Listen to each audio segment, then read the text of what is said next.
வணக்கம். இன்றைக்கி நம்ம பார்க்க போகிற டிஷ் நேம் பார்த்திங்கன்னா காரக்குடி கத்திரிக்காய் கருவாட்டு குழம்பு. அது பண்ணுறதுக்கு ஃபஸ்ட்டு நம்ம அடுப்பை பற்ற வச்சு சட்டியை வச்சுக்கிறோம்.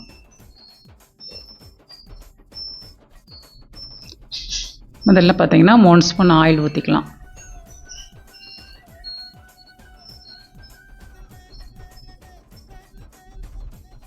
இது கொஞ்சம் ஆயில் காயட்டும்.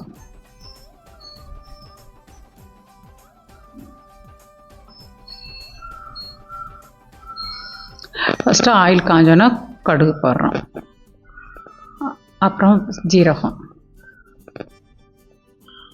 அப்புறம் வெந்தயம் கொஞ்சம் போடுறோம்.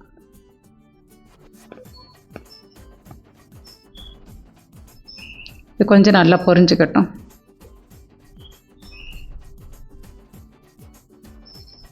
நல்லா பொரியணும். பொரிஞ்சது பின்னாடி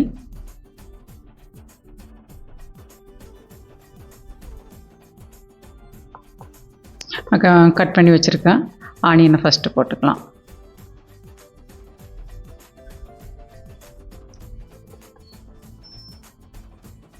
அது அப்படியே கொஞ்சம் வதங்கிக்கிட்டோம்.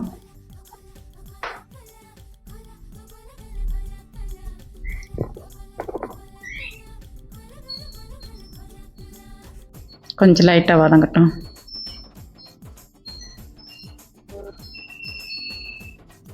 ஆனியன் கொஞ்சம் வதங்கினதுக்கு பின்னாடி நம்ம பச்சை மிளகா போட்டுக்கலாம். அது கொஞ்சம் வதங்கட்டும். பச்சை மிளகா, தக்காளி கட் பண்ணி தக்காளி போட்டுக்கலாம்.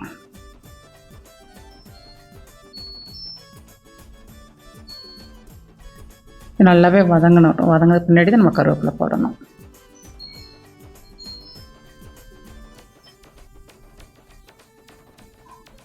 இப்போ கருவேப்பிலை போட்டுக்கலாம்.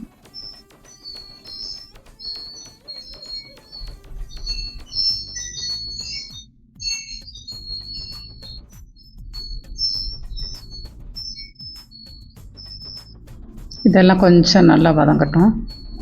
வதங்கினோன்னு நம்ம அப்படி கத்திரிக்காய் அதில் போட்டுடலாம்.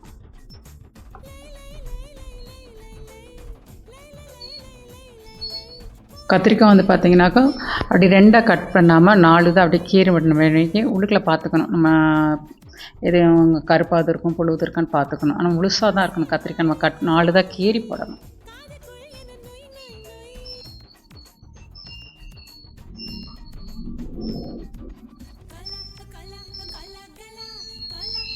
கத்திரிக்காய் வதங்கணும்.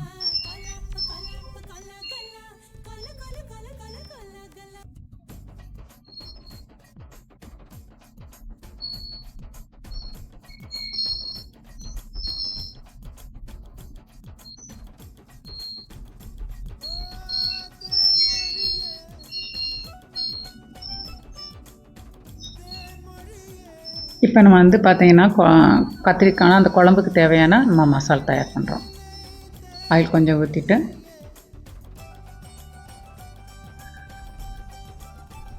ஜீரகம் போடுறோம். ஜீரகம் கொஞ்சம் பொரியட்டும்.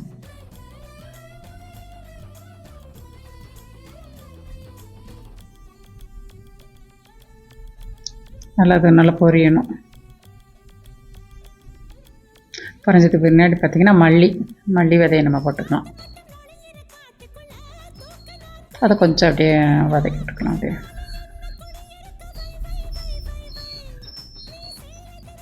அது கொஞ்சம் ரோஸ்ட் ஆச்சுனாக்கா கொஞ்சம் அது நல்லா கொஞ்சம் ரோஸ்ட் ஆகணும். அதுக்கு முன்னாடி அப்படியே நம்ம மிளகாய் போட்டுடலாம். இதுக்கு வந்து பார்த்திங்கன்னா 8 மிளகாய் எடுத்துருக்கு. 1/4 கிலோ கத்திரிக்காய் அளவுக்கு. நல்லா மிளகாவும் கறியிடக்கூடாது, அப்படியே கொஞ்சம் ரோஸ்ட் ஆனால் போதும். அப்படியே நம்ம எடுத்துடலாம். ஒரு தட்டில் மாற்றிக்கலாம்.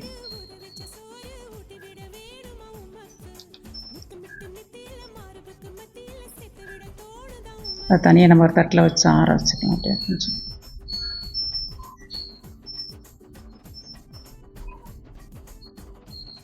இதில் எடுத்துகிட்டு அந்த ஆயில் இருக்குது பாருங்களா, அதை நம்ம இந்த சட்டியை நம்ம இதிலே யூஸ் பண்ணிக்கலாம். அப்படியே பார்த்திங்கன்னா சின்ன வெங்காயம், இது வந்து சின்ன வெங்காயம் ஒரு 20 வெங்காயம், சின்ன வெங்காயம் நம்ம நல்லா உரித்து வச்சுருக்கோம். அதை அப்படியே வதக்கலாம்.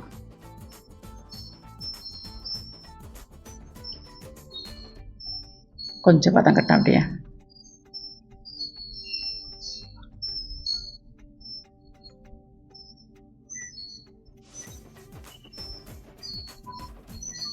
அப்போ அப்படியே நான் கட் பண்ணி வச்சுருக்க தக்காளியை நம்ம போட்டுறோம் அப்படியே.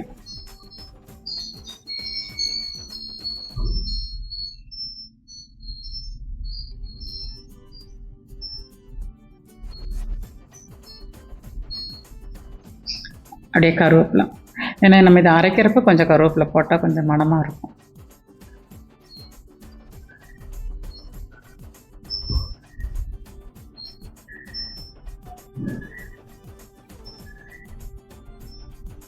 அப்படியே சால்ட், ஏன்னா அது கொஞ்சம் அது வதங்கிறதுக்கு நம்ம சால்ட்டு போட்டால் கொஞ்சம் நாள் சீக்கிரம் வதங்கிடும்.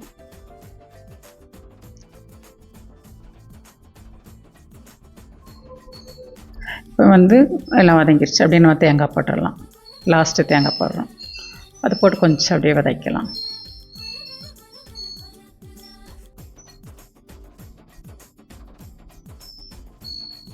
இதை நல்லா வதங்கிட்டு எண்ணெய் எடுத்து வச்சிடும்.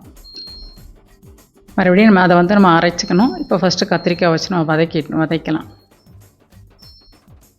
ஆல்ரெடி நம்ம அதை தேங்காவை நம்ம எடுத்துகிட்டு பாருங்களா, அதை நம்ம மிக்சியில் போட்டு அரைச்சி வச்சுருக்கோம். இப்போ ஃபஸ்ட்டு வந்து நம்ம புளி ஊற்றிக்கலாம். புளி ஊற்றி கொஞ்சம் நல்லா அது சாரணும். உப்பு புளி அந்த இது வந்து அப்படியே அந்த கத்திரிக்காயில் அப்படியே சாரணும்.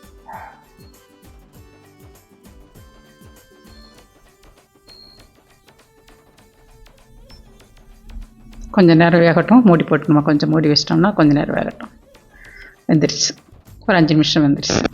இப்போ நம்ம அரைச்சி வச்சுருக்கேன் அப்படியே அந்த மசாலா அப்படியே நம்ம அதில் ஊற்றுறோம்.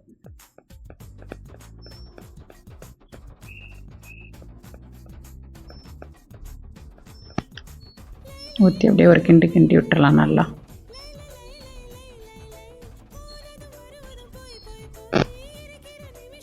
என்ன நம்ம வந்து பவுட்ரு கிடையாது, நம்ம தயார் பண்ணி மிக்சியில் நம்ம அரைச்சி எடுத்துருக்கோம். ஆட்டி எடுத்தால் இன்னும் டேஸ்ட்டு வரும். நம்ம மிக்சியில் தான் போட்டு எடுத்துருக்கோம். அதுக்கு பின்னாடி சால்ட் ஆல்ரெடி நம்ம கொஞ்சம் போட்டிருக்கோம். அதுக்கு தகுந்த மாதிரி கம்மி பண்ணி நம்ம போட்டுக்கணும்.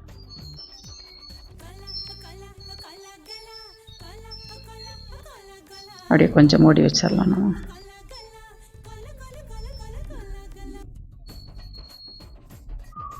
அப்படியே ஒரு வரும் ஒரு 5 நிமிஷம். இப்போ நல்லா கொதிச்சிருக்கோம் உங்களுக்கு.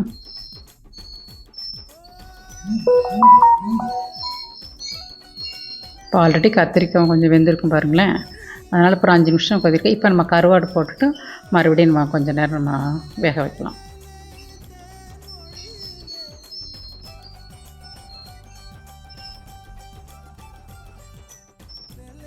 இது வந்து பார்த்திங்கன்னா அரிசி கழுவுன தண்ணி. எப்போ எந்த ஒரு குழம்புக்கும் நம்ம பார்த்திங்கன்னா அரிசி கழுவுன தண்ணியை நம்ம வந்து சேர்த்துக்கிறப்ப அது டேஸ்ட் ரொம்ப நல்லாயிருக்கும்.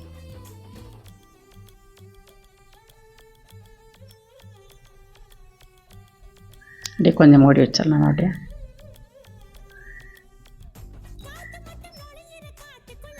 இப்போ எடுத்துடலாம்.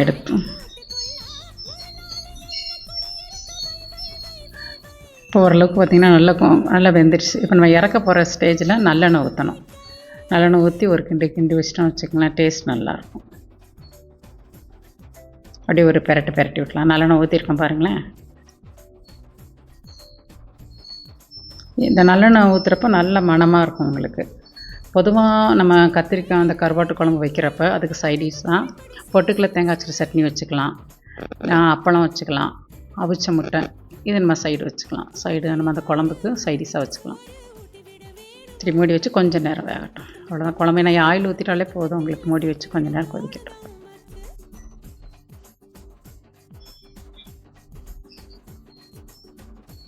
இப்போ பாருங்கள் நல்லா வெந்துடுச்சு. அதில் ஆயில் பிரிஞ்சு வந்திருக்கு பாருங்கள். அது மறுபடியும் நம்ம கொஞ்சம் கிளறி விட்டுக்கிட்டு இருந்தோம்னு வச்சுக்கோங்களேன், அந்த நல்லா ஆயில் எல்லாம் அந்த கத்திரிக்காய்க்குள்ளே நல்லா அந்த உள்ளுக்குள்ளே போய்க்கும், நல்லாயிருக்கும்.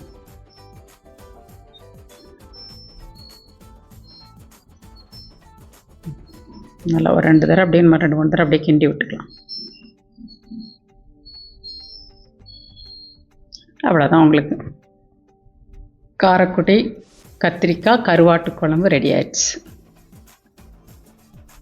அடுத்த நம்ம வீடியோவில் பார்க்கலாம். தேங்க்யூ.